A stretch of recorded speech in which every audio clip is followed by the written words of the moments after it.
Welcome to Running Up the Score. I am Alex Kennedy. This is my new show that airs every Tuesday and Friday. Today I'm joined by a good friend of mine, a former colleague, now an adversary because we're in several fantasy football leagues together, actually fantasy basketball too. So we're constantly battling these days, but a great friend of mine and does a fantastic job covering the New York Knicks and the NBA. He has an awesome Substack called What's on Tap with Tommy Beer, and you can follow him on Twitter at Tommy Beer. Tommy, how are you?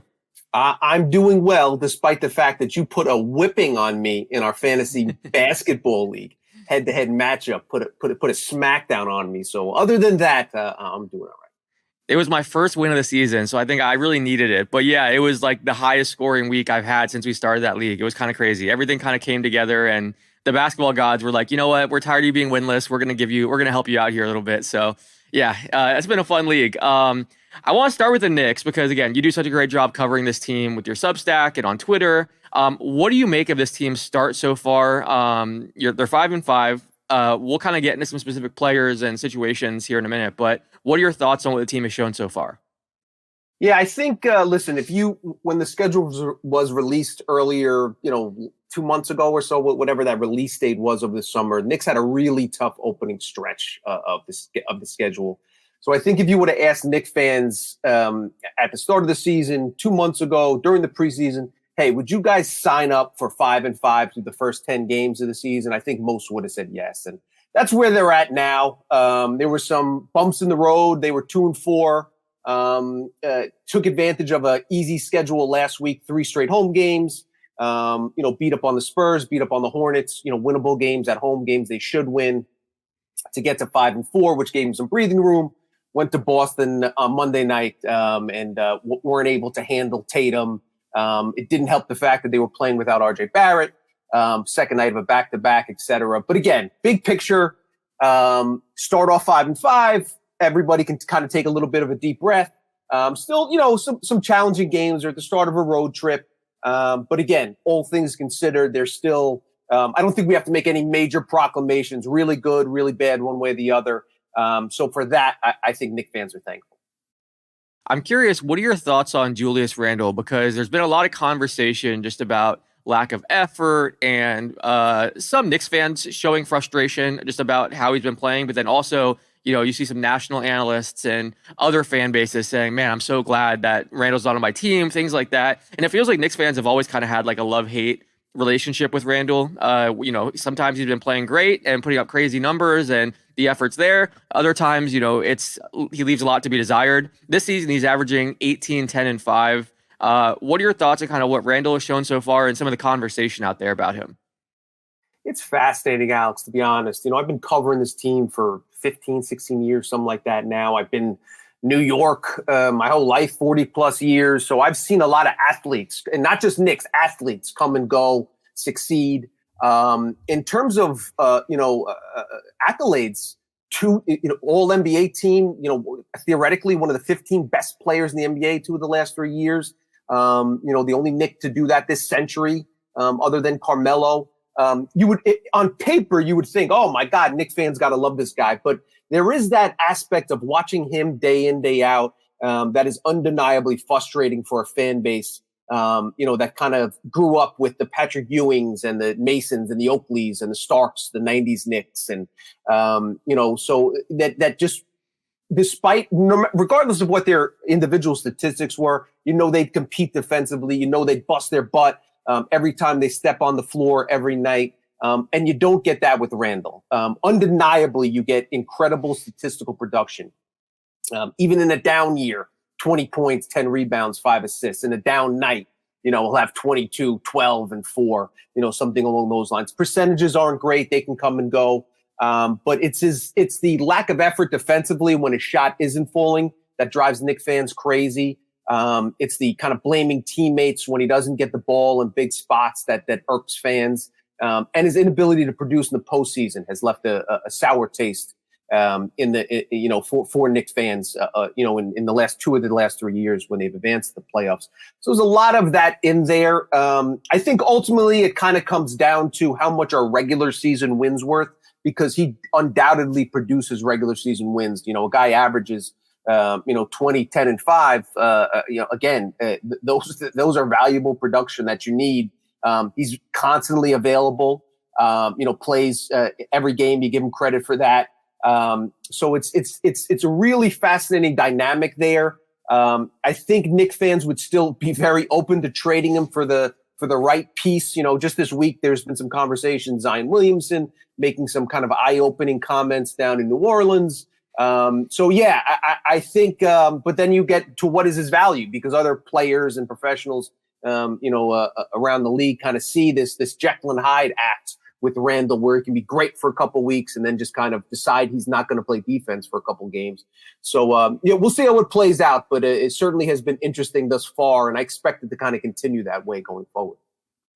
Yeah, when you talk about Randall's value, it seems like a lot of Knicks fans, they'll get upset when they see certain trade ideas or things like that, and they're like, "Yeah, we're frustrated with him, but he's worth more. He's worth more than that." Like, it feels like there's a big gap between how maybe the Knicks and their fans value Randall, and maybe like other trade ideas that are thrown out there, or maybe how other teams. I don't know how other teams value him, but I've seen that too. It seems like even though there's those frustrating moments and Knicks fans can be fed up, they're like, okay, but we're not giving away for just that.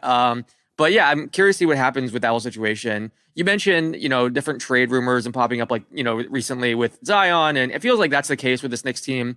For years now, they're always chasing stars, and I think that's the right approach if you're a big market team. It's one of those things that only a handful of teams in the NBA have that luxury to be able to go pursue stars in free agency and trade for stars and then keep them. What are your thoughts on kind of the future of this team? And there's rumors about them kind of waiting out for Joel Embiid and hoping he becomes available and maybe they can make a move for him.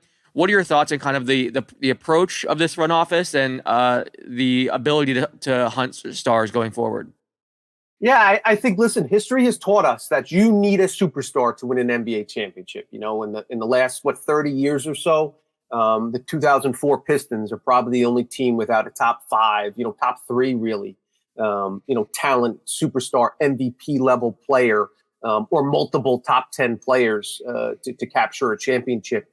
So them being the outlier, maybe you want to throw in the 2019 Raptors in that conversation, but year in, year out, if you don't have Jokic, if you don't have, Giannis, if you don't have Steph Curry, those are the type of players, those are the type of superstars that, you can win 50 plus regular season games, but when push comes to shove, if you don't have one of those guys that can take over in the fourth quarter, it's really difficult to win a championship.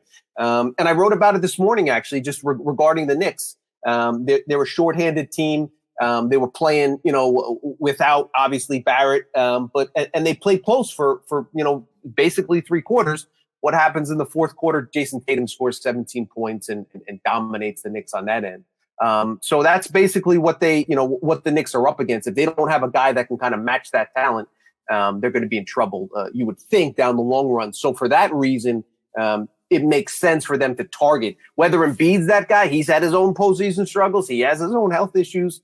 That's kind of the $1 million question. But it certainly makes sense for the Knicks to kind of work under that philosophy of build around the edges. You got Brunson, who's good, who can be, kind of the complementary player on a great team. You have Barrett, you have some good young players, IQ and Grimes, and you've kept all your draft capital. Now that's that last final piece is to get that guy that can ultimately, hopefully, win you a championship.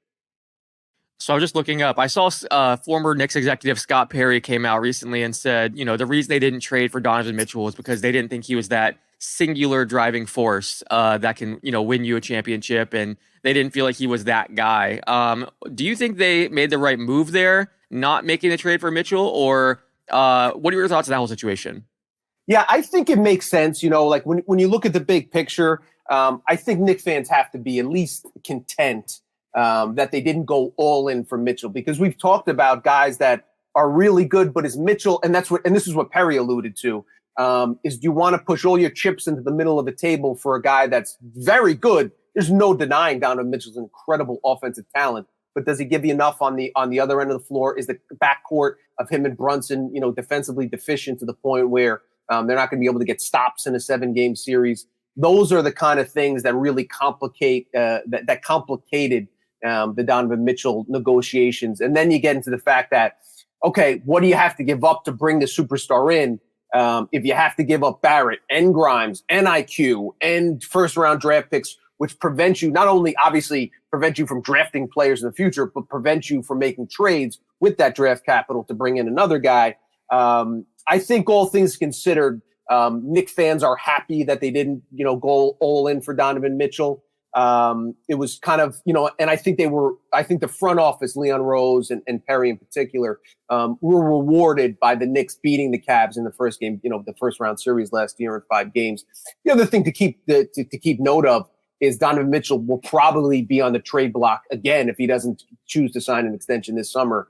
So the Knicks ultimately, the best of both worlds, don't have to give up assets to get him. And then if and when he becomes a free agent, sign him, because it seems like, if you read all the tea leaves, he wants to be here, and or trade for him when the asking price is obviously a lot less than Danny Ainge was asking.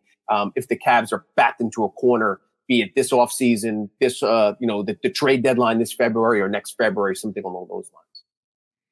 What's the fan perception of Leon Rose in this front office at this point? Because it seems like it's been pretty positive, and there's a lot of excitement about what they've been able to kind of build, and there's trust in them going forward. But I'm obviously an outsider. From your perspective, what's the perception of this front office? Yeah, it's probably a little bit in between. You have fans that wanted a championship yesterday, so the fact that they haven't won one yet is frustrating. But I think the majority of the fan base is happy. But again, there have been some missteps here: the Alex Burks contract, the Nerlens Noel, the Evan Fournier deal, that basically have become dead weight, where you have to attach draft capital to these guys to get rid of them to sign Jalen Brunson. Evan Fournier is making $18 million a year, hasn't stepped foot on the floor. Do they trade him for, do they use his expiring salary as part of a larger deal? We'll see. Ultimately, I think most fans would give them like a B, a C plus, B plus, somewhere in that range, not quite an A, certainly not a failing grade. When you look at the context of how bad the Knicks were for the first 20 years of this millennium and the last 3 years. That being said, they are, kind of on the clock, because ultimately they'll be judged by whether or not they bring that superstar home, and or can advance to the conference finals with the group as is. Maybe Barrett takes a major step forward. Randle has a great postseason for the first time. We know what Brunson can deliver, and then you get, step up from IQ. Again, they were, game 6 in Miami, tied with 30 seconds left. Did they win that? Can they beat the Heat in game 7? Then can they beat a vulnerable Celtics team? So they weren't that far away from the finals as is. You would think with the improvements the Celtics have made, as good as the Sixers look, with the improvements the Bucks have made, that the Knicks are definitely not close to that top tier, certainly firmly in that second tier. We'll see if they can kind of take the steps necessary to get into that upper echelon. There was so much hype about RJ Barrett, entering the NBA. I remember talking to Drew Hanlon on my old podcast, and he was saying that like at 16, 17 years old, he was like dominating NBA players in workouts and scrimmages. And, obviously he was a very high draft pick. What are your thoughts on his development? He's still only 23 years old, so there's still a lot of untapped potential there. But, what are your thoughts on kind of what he's shown so far? Yeah, I mean, RJ Barrett has undoubtedly, you can argue Mitchell Robinson playing really well and, kind of generating some defensive player of the year buzz. But in terms of upside and positive storylines for the Knicks over the first 10 games of the season, RJ Barrett's number one. We knew that he could score. We knew that he could show flashes of defensive versatility, effectiveness on the defensive end. He's really pieced it all together. That being said, he's missed 2 games with a knee injury and missed Monday night's game with the migraine. So it's not just a 10 game, it's only a 7 game sample size, so we can't go crazy. That being said, the dude is shooting 50% from the floor, 85% from the free throw line. And in the past, even when RJ had played well, the plus minus numbers, the on off splits never were all that encouraging in terms of his production. A lot of folks would criticize him as kind of empty calorie points, putting up decent, solid counting stats on teams that weren't overly successful early in his career. That has not been the case this season. For instance, the last 7 games the Knicks have played, they're 4-0 in the games RJ has appeared in. They're 0-3 in the games that he has missed. and he has by far and away the best net rating on the team. Knicks are averaging his net rating, individual net rating. Again, small sample size. How much weight you want to put on net rating is up to you. Plus 18.8. That's fourth in the entire league in terms of his individual net rating. He's played about 200 minutes this season. When he's on the floor, it's plus 18.8. Off the floor, minus 16.7. So he's been by far and away the Knicks' most consistent, effective offensive option. When you're on a team with Jalen Brunson and Julius Randle, that says something. Can he keep it up? He's had hot streaks, previously. The second half of last season, he struggled, but then played really well in the postseason. Did some good things for Canada and FIBA. So kind of came into the regular season with some confidence. Again, if he can, we'll see if he can continue to shoot that way. Is he going to shoot 50% from three-point land better than Steph Curry? Absolutely not. But if he can, scratch that 40% number, if he can shoot the high 30s, shoot high 40s in terms of field goal percentage, become a more consistent defender. They certainly missed him last night against a guy like Jason Tatum. That can kind of unlock the Knicks and take them to another level, and which complicates, the trade talks. Do they include him in a deal for a potential superstar? So definitely one of the most interesting storylines, for Knicks fans over the next few months or so. I want to take a moment to thank our sponsor, Prize Picks. If you haven't tried daily fantasy sports on Prize Picks, you're missing out. You pick 2 to 6 players and whether they'll score more or less points than their Prize Pick projection. If you're right, you win big. You can win 25 times your money on any entry. At Prize Picks, you aren't competing against other people, which might include experts and sharks. It's just you versus the projections. Prize Picks offers projections on virtually every sport: NFL, NBA, MLB, NHL, PGA, college football, college basketball, soccer, WNBA, esports, NASCAR, tennis, MMA, boxing, and more. You can mix and match players from different sports, so you could have Steph Curry and Patrick Mahomes in the same entry, for example. If you download Prize Picks today and use the promo code RUNNING, they'll double your deposit up to $100. That is the promo code RUNNING, and they will match your deposit up to $100. It takes 30 seconds or less to build a lineup. To show you how easy it is, I'm going to build an entry right now. All right, so we're on Prize Picks. We had a great week last week. Both of our entries last week hit, so I was able to triple my money with both entries. That was awesome.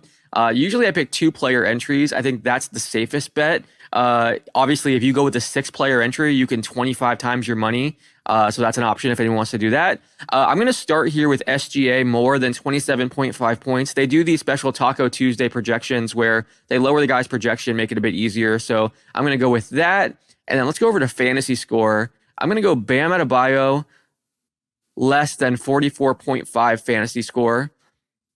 Let's go with a $20 entry, place entry. Just like that, we're good to go. Thank you to Prize Picks for sponsoring this episode. Use that promo code RUNNING and they will double your first deposit up to $100. That is the promo code RUNNING. Let's get back to the episode. On your Twitter account, you've been covering this James Harden situation, and some of the tweets have been hilarious about just Harden's struggles and some of his comments and things like that. So I want to ask you, the Sixers have an 8-game winning streak right now. The Clippers haven't won a game since acquiring Harden, and I know they're kind of worried because after the season, Harden's a free agent. Kawhi and PG can opt out. They traded draft picks. They're kind of committed to this core now. What are your thoughts on both sides of that trade? I mean, how Philly's looking? It seems like they're all bought in and playing for each other, and the vibes are great in Philly. And then the Clippers, I think Patrick Beverley said yesterday he thinks it's going to be an awful regular season team, and then come playoff time, they can turn it on and they could be scary and better than the record indicates in the playoffs. But what are your thoughts on kind of both sides of that trade? As someone who bet the under on the Sixers win-loss total this year, I think it was like 49 wins or something along those lines. The thinking was that it's really difficult for a team to be successful with a toxic, dark cloud hanging over the franchise. And it seemed like the Clippers were willing to play hardball. I thought they should have, because I didn't see the tangible benefit for giving up valuable assets to bring that toxicity to your organization. But unfortunately for Celtics fans and Bucks fans and Knicks fans and people that bet these Sixers under, they did the right thing. And I thought they'd have to accept like 50 cents on the dollar or 60 cents on the dollar. I thought they got a very good return. So credit for Daryl Morey for kind of playing hardball for a while there and still getting some valuable draft capital, which they can use to, acquire some additional talent at the deadline, getting some valuable, veteran options. I think Batum's going to help them at points. I like KJ Martin. So there's, Rocco could contribute, especially if you have some injury issues. And obviously you kind of unleashed Maxey to kind of, be the star that a lot of Sixer fans thought he would be. And he's not playing at an all-star level right now. He's playing at an all-NBA level. You look at his production, scoring efficiency, his assist-to-turnover ratio is like 7.5 to 1 or something ridiculous like that.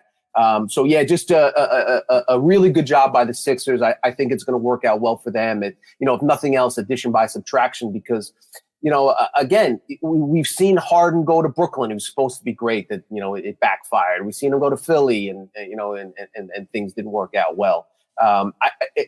Why GMs and basketball personnel who know far more about basketball than I ever will continue to take the chances on guys like Harden, guys like Kyrie. I don't understand it. It tends to backfire more often than not. I think it's good for the Sixers, and their record speaks to itself. As far as the Clippers, I can't kill them for making the deal because I think this is kind of an all-in year. I think it does certainly have a chance to backfire, but maybe they felt, internally, Kawhi and PG were pressuring them, hey, bring in our buddy. And at this stage of the game, when they're, this close to free agency, you got to do what you can to keep those guys happy. They're opening a new arena. The worst case scenario is those guys, leaving after the season.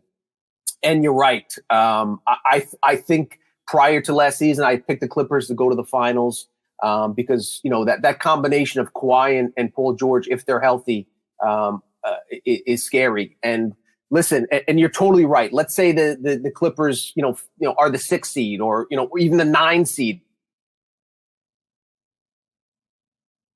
The Suns or the, whatever teams, the Timberwolves, whatever teams, at the top of those brackets, you do not want to see Harden and Kawhi and George. Heaven forbid they're all healthy at the same time and Russ giving you some energy off the bench. I think eventually either Harden or Russ will settle into a role as a 6th man. Maybe they're, if they'll allow it. But yeah, so for all those things, I wouldn't, I certainly wouldn't count the Clippers out, but I wouldn't count on them either. Yeah, I think even Ty Lue said he's going to start staggering Harden and Russ, which I think that was kind of inevitable. But you're right. Every time a trade like that happens, you always start wondering, okay, was this the stars that were asking for it? Was ownership pushing for it? There's always those little factors that make you wonder, who was kind of motivated to make this deal happen and who was the driving force behind it. But yeah, they're going to be an interesting team. I mean, so far it hasn't worked out, obviously, but I think a lot of people are going to be paying attention as the season goes on to see if they can turn things around. Last question for you. Victor Wembanyama has been a huge story. Everyone's having fun watching him. I think the Knicks have done the best job against him of any team so far, and that was encouraging for Knicks fans. And I think other teams are kind of looking at that game as maybe a way to shut him down a bit, but or at least contain him. But what are your thoughts on kind of what Wemby has shown so far, and then this rookie class as a whole, which has been a ton of fun? Yeah. Listen, there's very few players that come into the league with expectations, LeBron-esque expectations, and even fewer that have those expectations and can live up to them. And the early returns on Wembanyama have been nothing short of spectacular.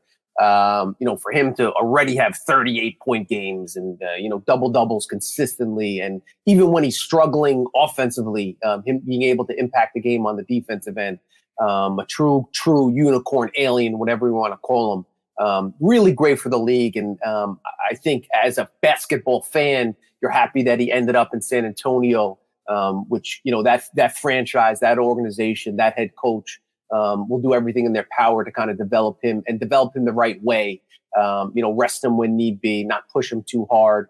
I really like watching, you talk about, league pass teams. I love watching that Spurs team. I love them kind of experimenting with Jeremy Sohan at point guard. And Vassell obviously signed that big contract, him and Keldon Johnson, on the wings. They're going to be an exciting young team going forward. I'm all in on Wemby. And I think that one of the things you have to be encouraged by is, The way that I think he kind of understands, where he can kind of fail and where he can kind of slip up in terms of injury issues. I think it's really encouraging to see him do that yoga and stretching and, because that's the concern. You hope the guy stays healthy, and there just hasn't been a player 7'3", 7'4", 7'5", that has avoided, foot injuries, whether it's Yao Ming or, KP has had some injuries, and obviously Ralph Sampson. And, you go back, the Sam Bowies of the world. It's just really, really difficult. History tells us the human body to kind of, survive under that pressure, under that weight. But Wemby's kind of a different, he came of age in a different time when, you didn't allow, what would have happened if Ralph Sampson, if he was a teenager today, they wouldn't force him to go in the, play low post. They let him shoot threes and handle the ball and work on his ball handling, etc. So I think Wembanyama has kind of benefited from that kind of open-mindedness that, okay, just because he's tall doesn't mean he has to play down low. Europeans were ahead of that thinking, in terms of, compared with Americans for a large part. So we'll see how it goes. But yeah, I think, we're all rooting for him, hoping he stays healthy because, when you look at some of the kind of the aging stars, LeBron, obviously 38, 39 years old, Steph, in his mid 30s, who's that kind of that next guy to kind of take the mantelpiece? We've seen Anthony Edwards kind of explode on the scene with Team USA over the summer, and the early returns on him this year have been fantastic. So hopefully Wemby and some of those other younger guys can kind of take the mantle from the older gang. For sure. You mentioned the video of him just being flexible. I think I tweeted something like that was the scariest video that's come out about Wemby, it says a lot considering everything he's doing on the floor. But I mean, that he looked like he wasn't a human. He looked like Gumby out there, just doing splits and everything. I mentioned that to Tim Martin when he was on the show. That's Wemby's trainer, and he was like, "Yeah, he's been working with like flexibility people and stuff for years." And to your point, that's just great to see. It seems like he's doing all the right things from an injury prevention standpoint, flexibility standpoint.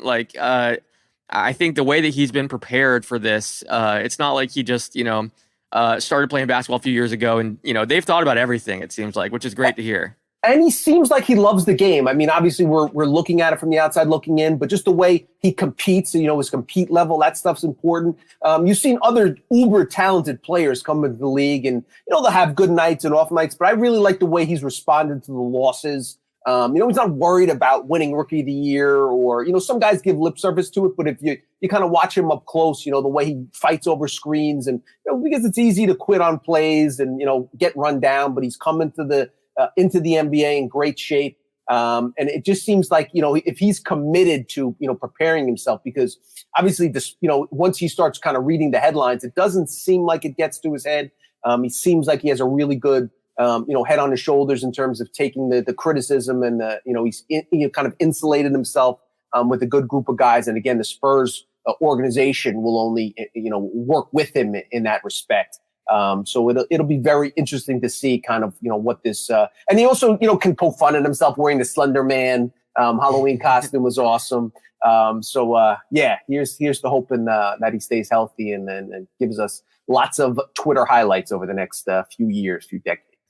Yeah, it definitely seems like he has a good head on his shoulders, seems mature, has a good support system, doesn't seem to take himself too seriously, and it doesn't seem like he's super cocky or anything either. I think he kind of checks all the boxes if you're an executive. He seems like an executive's dream. So yeah, I mean, I'm looking forward to watching him develop. He's been a ton of fun. I appreciate you joining me. It's always fun to chat with you and catch up. Everyone, make sure you guys check out Tommy's Substack, What's on Tap with Tommy Beer. Make sure you follow him on Twitter at Tommy Beer. Does a great job covering this New York Knicks team and the NBA as a whole. Tommy, thanks so much for joining me.